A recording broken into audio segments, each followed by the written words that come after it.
It's not every day you see a presidential candidate in a warehouse full of beer. Oh, it's all Lime-A-Rita. But in Iowa, John Kasich learned the difference between a land shark and a woodchuck from Croatia. My mother was a Vukovic.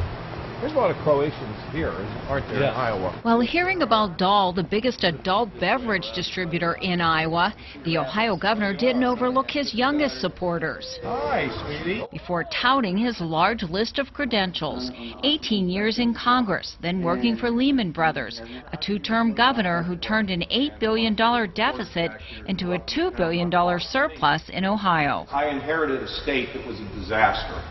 And part of the reason why I ran is I knew that if I won, I couldn't make things any worse. There was nowhere to go but up. Sort of like running for president. The 63-year-old sat down with me to say he's most proud of being an architect of the last balanced budget in the U.S.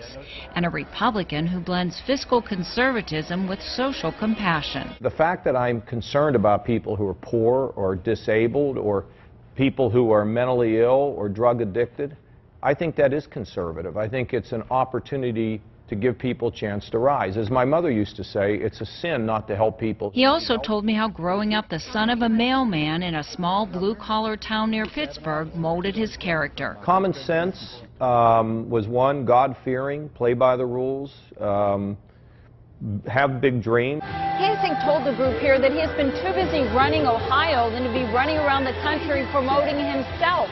So he accepts that he may not make it into the debates, but still believes, based on his record, he can make it to the White House. Cynthia Fodor, KCCI 8 News, Iowa's news leader.